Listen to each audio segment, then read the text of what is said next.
고린도전서 15장 12절에서 20절까지 말씀을 우리가 한 절씩 나누어 읽도록 하겠습니다. 고린도전서 15장 12절에서 20절까지 말씀을 한 절씩 나누어 읽겠습니다. 그리스도께서 죽은 사람 가운데서 살아나셨다고 우리가 전파하는데 어찌하여 여러분 가운데 더러는 죽은 사람의 부활이 없다고 말합니까? 죽은 사람의 부활이 없다면 그리스도께서도 살아나지 못하셨을 것입니다. 그리스도께서 살아나지 않으셨다면 우리의 선포도 헛되고 여러분의 믿음도 헛될 것입니다. 우리는 또한 하나님을 거짓되이 증언하는 자로 판명될 것입니다. 그것은 죽은 사람이 살아나는 일이 정말로 없다면 하나님께서 그리스도를 살리지 아니하셨을 터인데도 하나님께서 그리스도를 살리셨다고 하나님에 대하여 우리가 증언했기 때문입니다. 죽은 사람들이 살아나는 일이 없다면 그리스도께서 살아나신 일도 없었을 것입니다. 그리스도께서 살아나지 않으셨다면 여러분의 믿음은 헛된 것이 되고 여러분은 아직도 죄 가운데 있을 것입니다. 그리고 그리스도 안에서 잠든 사람도 멸망했을 것입니다. 그리스도 안에서 우리가 바라는 것이 이 세상에만 해당되는 것이라면 우리는 모든 사람 가운데서 함께 읽겠습니다. 그러나 이제 그리스도께서는 죽은 사람들 가운데서 살아나셔서 잠든 사람들의 첫 열매가 되셨습니다. 이는 하나님의 말씀입니다. 하나님 감사합니다. 아멘. 정말로 감사합니다. 하나님이 말씀 주셔서 감사합니다. 오늘도 우리 가운데 이 말씀으로 친히 말씀해 주시니 감사합니다.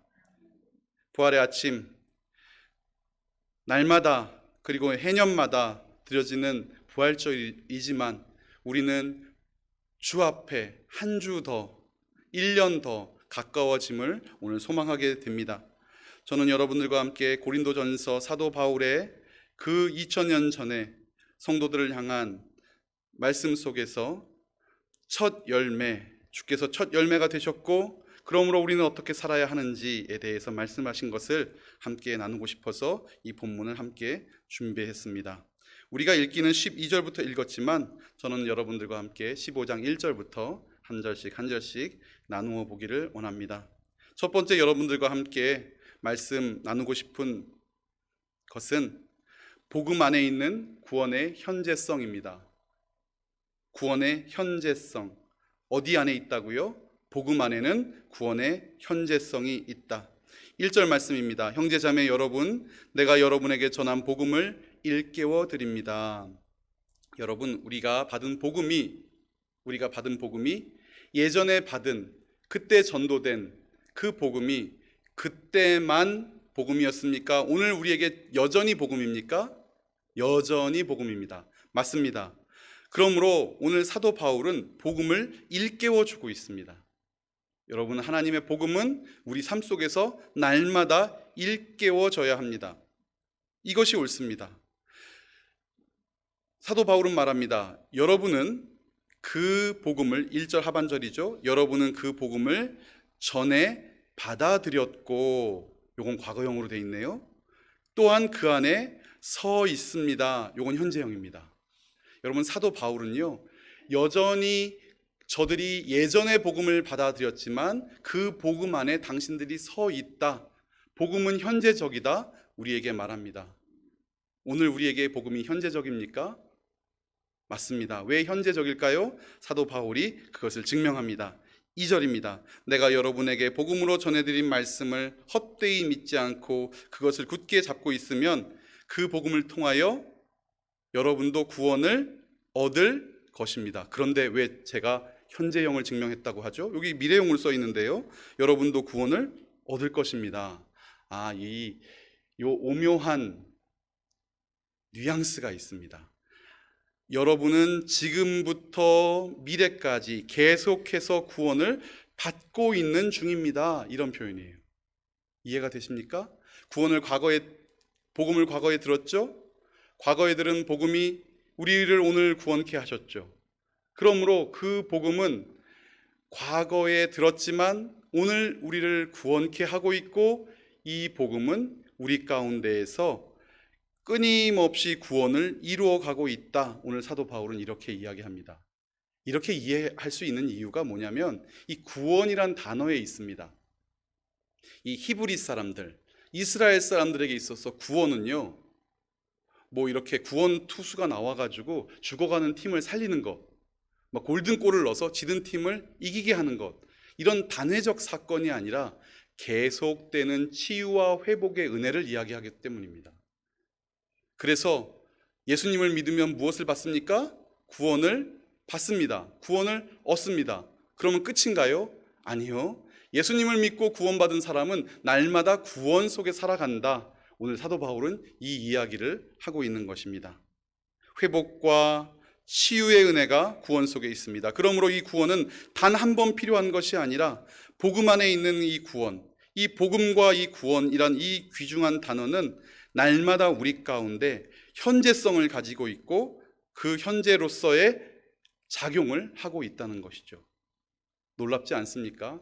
그 옛날에 들었던, 그 처음 믿고 한 번 고백했던 그 주를 향한 눈물의 기도가 오늘 우리를 어떻게 하고 있다? 복음 안에서, 구원 안에서 회복시키고 그리고 치유하고 있다. 사도 바울은 복음 안에 있는 구원의 현재성에 대해서 말하고 있습니다. 복음을 받았습니다. 그 결과 우리는 복음 안에 서 있게 됩니다. 그리고 우리는 구원으로 날마다 살아갑니다. 여러분이 오늘 살아가시는 그 삶의 모든 순간이 구원이며 복음이며 살아남인 것이죠. 두 번째, 사도 바울은 오늘 이 본문을 통해서 하나를 더 이야기하고 있습니다. 복음 안에 있는 부활의 사실성입니다. 복음 안에 있는 부활의 사실성. 부활이 무엇이다? 사실이다. 왜 부활이 사실일 수밖에 없는가? 사도 바울이 지금 누구에게 이 편지를 쓰고 있습니까? 맞습니다. 고린도 교회에 쓰고 있습니다. 고린도라는 도시는 이스라엘과 예루살렘과 매우 멀리 떨어져 있던 도시입니다. 그러므로 저들은 예루살렘에 있었던 소문을 들었을 수는 있지만 직접 눈으로 본 사람은 없습니다. 그런데 이 보지 못한 일에 대해서 사도 바울은 복음 안에 있는 부활이 사실일 수밖에 없음을 두 가지로 증명을 합니다. 첫째는 성경의 증거요, 두 번째는 증인들의 증거입니다. 조금 길지만 제가 성경 말씀을 준비해 봤습니다. 사도행전 2장 23절에서 27절까지 말씀인데요, 제가 한번 읽어보도록 하겠습니다. 사도행전 2장 23절에서 27절까지 말씀 제가 읽겠습니다. 이 예수께서 버림을 받으신 것은 하나님이 정하신 계획을 따라 미리 알고 계신 대로 된 일이지만 여러분은 그를 무법자의 손을 빌어서 십자가에 못 박여 죽였습니다. 그러나 하나님께서는 그를 죽음의 고통에서 풀어 살리셨습니다. 그가 죽음의 세력에 사로잡혀 있다는 것은 있을 수 없는 일이기 때문입니다. 다윗이 가리켜, 이게 시편이죠. 다윗이 그를 가리켜 말하기를 나는 늘 내 앞에 계신 주님을 보았다. 나를 흔들리지 않게 하시려고 주님께서 내 오른쪽에 계시기 때문이다. 그러므로 내 마음은 기쁘고 내 혀는 즐거워하였다. 내 육체도 소망 속에 살 것이다. 주님께서 내 영혼을 지옥에 버리지 않으시며 주님의 거룩한 분을 어떻게 하실 것이다? 썩지 않게 하실 것이다. 아멘. 이 사도행전을 통하여, 시편을 통하여 성경은 이미 말하고 있습니다. 예수 그리스도께서는 부활하실 것이다. 호세아 6장 2절 말씀도 함께 보도록 하겠습니다. 호세아 6장 2절 말씀 우리 함께 읽어볼까요? 시작. 이틀 뒤에 우리를 다시 살려주시고 사흘 만에 우리를 다시 일으켜 세우실 것이니 우리가 주님 앞에서 살 것이다. 아멘. 이미 구약 말씀을 통하여 하나님께서는 우리에게 알리셨고, 그래서 오늘 3절입니다. 그리스도께서도 어떻게 해요? 성경대로, 3절 말씀 한번 보세요. 그리스도께서도 성경대로, 성경을 따라 우리 죄를 대신하여 죽으셨다. 예수 그리스도께서 성경대로 죽으신 것도 성경이지만, 성경대로 죽으신 것도 성경대로이지만, 우리 4절입니다. 15장 4절 함께 읽겠습니다. 시작. 무덤에 묻히셨다는 것과 성경대로 날에 살아나셨다는 것과 맞습니다. 무덤에 묻히신 것도 사실인데 성경대로 살아나신 것도 사실이다. 보아라, 주께서 죽임당하고 장사되신 바 되셨다가 사흘 만에 살아나신다는 이 모든 말씀이 성경에 있는 그대로이며 이것들이 그대로 이루어졌고, 두 번째, 증인들이 있다는 것입니다. 여러분, 증인들이 없으면 아무것도 증명이 될 수가 없습니다. 기독교 철학을 전공한 교수님께서 수업 시간에 이런 말씀을 하세요. 세상에 증명될 수 있다는 게 굉장히 어려운 일이래요. 증명은 굉장히 어렵고 그 증명은 쉽지 않은 일이라고 이렇게 말씀을 하시면서 예를 하나 들어주셨어요. 자, 어제 제가 우리 한 분이 사다 주신 꽈배기를 먹었거든요. 보신 분도 계세요. 제가 먹는 걸 믿으십니까? 제가 지금 거짓말하는 거면 어떡하죠?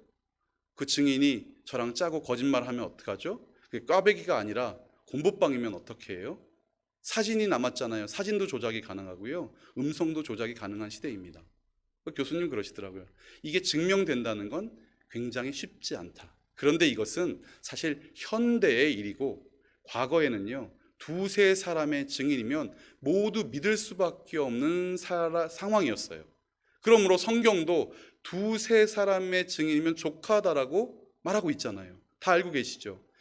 요즘에는요, 너무너무 쉽지 않습니다. 사진과 음성, 조작 파일, 확대했다, 축소했다, 여러 가지 일들로 우리가 믿거나 믿지 않거나. 그런데 오늘 증인이 있다는 것입니다. 어떤 증인이 있습니까? 5절입니다. 첫째, 예수님께서 살아나셨다는 것이 베드로에게 나타나시고 게바에게 나타나시고, 자, 한 명이 봤네요. 그리고 몇 명에게 나타났습니까? 12 제자에게 나타나시고, 그 다음에 6절 보니까 한 번에 500명이 넘는 제자들에게 나타나시고, 그리고 수많은 사람들에게 주께서 나타나셨는데, 이것만 가지고 증거가 안 될까 봐 사도 바울은 한마디 더 합니다. 뭐라고 말합니까? 그 가운데 더러는 지금 잠들었지만, 여기 세상을 떠났다고 되어 있는데 헬라어 본문에는 잠들었지만, 그들은 몇 명은 잠들었지만, 왜 잠들었다고 했을까요? 맞습니다. 예수님을 믿는 사람은 죽어도 살겠고 살아서 믿는 사람은 영원히 죽지 아니하리라. 그러므로 사도 바울은 지금 잠들었다 표현을 합니다. 더러는 세상을 떠났고 더러는 세상에서 잠들었지만 대다수는 지금도 어떻게 되어 있다? 살아있다. 그러니까 지금이라도 알고 싶으면 가서 물어봐라 이겁니다. 여러분, 그러므로 부인할 수가 없습니다. 부활의 사실성에 대해서는 부인할 수가 없습니다. 이 당시에 쓰여진 책들이잖아요. 이것이 거짓말이었으면 이 책들이 남아있을 수도 없었을 것입니다. 복음 안에는 무엇이 있습니까? 부활의 사실성이 있습니다. 성경이 증거합니다. 이미 증언하였고 증언하신 대로 이루어졌고, 그 이루어짐을 누가 증거하고 있습니까? 수많은 사람들이 증거하고 있습니다. 한 신학교 교수님이 이렇게 이야기를 하시더라고요. 세상에 자기 신념 때문에 목숨을 걸기가 쉽지 않다. 그런데 그리스도가 부활하셨다는 사건이 왜 우리에게 믿을 수밖에 없는 사건인가? 그리스도를 만난 사람들은 다 십자가 길을 걸어갔다는 것입니다. 맞습니까? 맞습니다. 누가 그렇하더라라는 사실에 여러분 생명을 걸겠습니까? 그럴 수도 있을 거야 라는 사실에 생명을 걸겠습니까? 그러나 수많은 제자들과 사도들과 그 후계자들과 그리고 예수를 믿었던 그 그리스도인들 한결같이 그 당시에 어떻게 하였다? 목숨을 걸었다. 사자밥에 될지언정 목숨을 걸었다. 이것이 우리에게 증거라고 또 말하는 분들도 계십니다. 그런데 이제 7절, 사도 바울은 한마디 더 거기다가 살짝 얹습니다. 야고보에게도 나타나시고 모든 사도들에게 나타나셨던 그런 후 8절 맨 나중에 뭐라고 써 있습니까? 다리 차지 못한 나 같은 자에게도 나타나셨다. 예전 성경에는 만삭되지 못한 이렇게 되어 있습니다. 사도 바울은 이런 사람이 아닙니다. 사도 바울은 스스로를 뭐라고 표현하냐면 히브리인 중에 히브리인이요, 베냐민 지파요, 이스라엘 사람이요, 나는 율법으로는 흠이 없는 자다. 이렇게 스스로를 소개하는 사람입니다. 여러분, 율법으로 흠이 없는 사람, 글쎄 저는 만나본 적이 없습니다. 그 누구도 그런 말을 할 수 있는 사람이 없다고요. 그런데 사도 바울은 그런 사람이었어요. 내가 그런 사람이다. 그런데 그가 스스로를 그리스도의 십자가 앞에서 어떻게 표현하고 있습니까? 다리 차지 못하여 난 자, 만삭되지 못하여 난 자. 왜 이렇게 할 수 있습니까? 맞습니다. 사도 바울이 다메섹 도상에서, 다마스쿠스에서 예수님을 만났기 때문입니다. 예수님을 만난 사람은 이처럼 달라질 수밖에 없고요, 다른 삶을 살게 되는 자리에 놓일 수밖에 없다는 거죠. 자기를 성찰하게 됩니다. 그래서 모든 것을 다 누리고 있다라고 생각했던 그가 말합니다. 만삭되지 못한 자. 9절입니다. 나는 사도들 가운데서 어떤 자다? 가장 작은 자다. 자, 우리 교회에서 가장 작은 분은 누구십니까? 우리 교회에 사도 바울이 계십니까? 네, 제가 가장 작은 자죠. 혹시 누구실까요? 제가 맞춰볼까요? 이번 주 토요일 날 10시에 오시는 분입니다. 네, 이번 주 토요일 날 10시에 이 앞에 모여서 제가 어디를 닦을까요? 하시는 분이 우리 교회에서 가장 작으신 분입니다.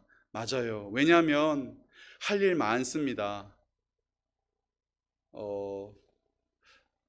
안 오셔도 제가 뭐라고 하지는 않지만, 네, 혹시 또 이 말에 또 너무 걸리셔서 다 와버리시면 어떡할까 제가 순간 놀랐습니다. 여러분, 나에게 할 일이 많습니다. 중요한 일이 많습니다. 그렇죠. 우선돼야 될 일들이 많이 있죠. 그런데 내가 어떤 자이기 때문에, 그리스도 안에 가장 작은 자이기 때문에 그 일은 내일이야. 교회의 가장 작은 일, 그 일은 내일이야 라고 생각하는 그분이 가장 작은 자 아니겠습니까? 사도 바울은 오늘 이렇게 말하고 있습니다. 복음 안에 있는 부활이 왜 사실입니까? 성경이 말씀하셨기 때문입니다. 성경만 말씀하셨기 때문입니까? 아니요, 증인이 있기 때문입니다. 증인만 있습니까? 이 말씀 때문에, 이 부활, 이 십자가의 사실성 때문에 변한 사람이 우리 눈에 증거로 있기 때문입니다. 10절 말씀입니다. 우리 중요한 말씀 함께 읽어볼까요? 시작. 그러나 나는 하나님의 은혜로 오늘 내가 되었습니다. 나에게 베풀어 주신 하나님의 은혜는 헛되지 않습니다. 나는 사도들 가운데 어느 누구보다도 더 열심히 일하였습니다. 이렇게 한 것은 내가 아니라 은혜입니다. 아멘. 무엇입니까? 하나님의 은혜인 것이죠. 왜 십자가가 사실인가? 왜 그것이 현재인가? 그것은 오늘 우리가 누리고 있는 은혜 때문입니다. 신대원에 가면 저에게 가장 안 좋은 성적을 주셔서 제가 그리 좋아하지는 않지만 참 존경하는 문병호 교수님 계십니다. 그 교수님께서 이런 말씀을 하셨는데 제가 늘 마음에 새기고 있어서 오늘 부활의 아침 여러분에게 같이 나누고 싶습니다. 살아남도 은혜요, 살아감도 은혜다. 그분은 이렇게 말씀하십니다. 살아남도 은혜요, 살아감도 은혜다. 주께서 살리심, 생명 주심이 감사할 뿐 아니라 오늘 우리를 살게 하심이 감사다. 여러분 아멘이 되십니까? 아멘. 주께서 우리를 십자가로 살리셨음, 그것도 현재며 그것도 우리에게 감사이지만 그 십자가 때문에 오늘 우리가 살아감이 은혜라는 것이죠. 오늘 사도 바울은 그것을 이야기하고 있습니다. 내가 아니라, 이렇게 된 것이, 이것이 내가 아니라 하나님의 은혜입니다. 무엇이 은혜입니까? 살게 하심이 감사입니다. 주 안에 살게 하심이 감사인 거죠. 살아감이 은혜인 것입니다. 오늘 우리가 은혜를 간구할 때가 있습니다. 하나님, 제가 은혜가 부족한 것 같아요. 그런데 간구함도 그러므로 뭐가 됩니까? 은혜가 됩니다. 간구하게 하셨으니까요. 오늘 우리가 한 발 한 발 고난 가운데 걷지만 그러나 십자가 의지하고 걷게 하신 이 걷게 하심이 무엇이라고요? 이것이 은혜라는 것입니다. 우리가 부활신앙으로 살아남이 은혜라면 오늘 살아감이 은혜라는 거죠. 아비가일이 다윗에게 이렇게 고백합니다. 사무엘상 25장 29절인데요. 당신의 생명은 여호와 하나님의 생명싸개 안에 쌓여 있을 것이요. 아멘. 예수 그리스도께서 우리를 살리셨을 뿐 아니라 오늘 주의 생명싸개로 우리를 쌈에 안고 계심을 믿습니다. 아멘. 맞습니다. 우리 인생은 단지 살려주시고 그만인 인생이 아니라 생명싸개로 삼으셔서 쌓아 안으셔서 오늘 우리를 살아가게 하시는 은혜 속에 있다는 것입니다. 어려운 일 많이 겪으셨죠? 그리고 내일부터도 세상이 어떻게 바뀌겠습니까? 이 세상은 여전합니다. 그러므로 우리의 삶 가운데 여전한 고통은 내일도 여전합니다. 그러나 이 세상과 우리를 거룩하게 생명싸개로 쌓아 안으시고 살아가게 하시는 하나님의 은혜는 우리를 살아가게 하시는 은혜인 줄 믿습니다. 그러므로 11절 사도 바울은 고백합니다. 그러므로 나나 그들이나 할 거 없이 우리는 이렇게 뭐한다? 전파한다. 여러분은 어떻게 되었다? 믿고 있다. 그러므로 부활신앙을 가진 사람들은 어떻게 변하는가? 내가 가진 부활신앙을 전하는 사람으로 살게 되어 있습니다. 그리고 그것 때문에 나뿐만 아니라 그 사람이 살아나는 것을 보게 됩니다. 왜냐하면 생명은 생명을 낳기 때문입니다. 예수 그리스도의 생명이 우리를 낳았다면 그 생명을 가진 우리가 오늘 또 한 사람을 살리게 합니다.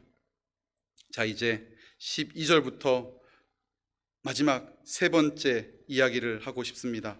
세 번째로 여러분들과 사도 바울의 이 고린도전서 15장을 나누기 원하는 제목은 복음으로 누리게 되는 부활의 열매입니다. 복음으로 누리게 되는 부활의 열매. 복음이 무엇입니까? 복음이 무엇입니까? 기쁜 소식입니다. 이 단어는요, 원래 언제 쓰였나? 이 그리스 사람들이 승리의 소식을 전하기 위해서, 예전에 혹시 아십니까? 승리의 소식을 전하기 위해서 굉장히 긴 거리를 병사가 막 달려갔다고 하죠. 그리고 그 사람이 소식을 전한 다음에 죽었다고 해서 생겨난 경기도 있지 않아요? 그런데 이 그리스 사람들이 이 승리의 기쁜 소식을 전하는 이 기쁜 소식이 복음이었답니다. 이 복음, 승리의 기쁜 소식. 그런데 이 복음으로 누리게 되는 우리는 열매가 있다. 이 기쁜 소식이 우리 귀에만 기쁜 것이 아니라 우리에게는 열매가 있게 된다는 것이죠. 그 열매가 무엇인가? 먼저 하나님 말씀 함께 보도록 하겠습니다. 고린도전서 15장 57절, 58절입니다. 여러분이 좀 예전에 읽으셨던 어투를 좀 살려보고자 개역개정으로 한번 준비해봤습니다. 한번 57절, 58절 우리 함께 읽어볼까요? 시작. 우리 주 예수 그리스도로 말미암아 우리에게 승리를 주시는 하나님께 감사하노니 그러므로 내 사랑하는 형제들아 견고하며 흔들리지 말고 항상 주의 일에 더욱 힘쓰는 자들이 되라. 이는 너희 수고가 주 안에서 헛되지 않은 줄 알미라. 아멘. 여러분, 복음이 무엇입니까? 맞습니다. 예수 그리스도께서 부활로 승리하셨고 그 승리가 누구에게 임했다? 우리 인생 가운데 임했다.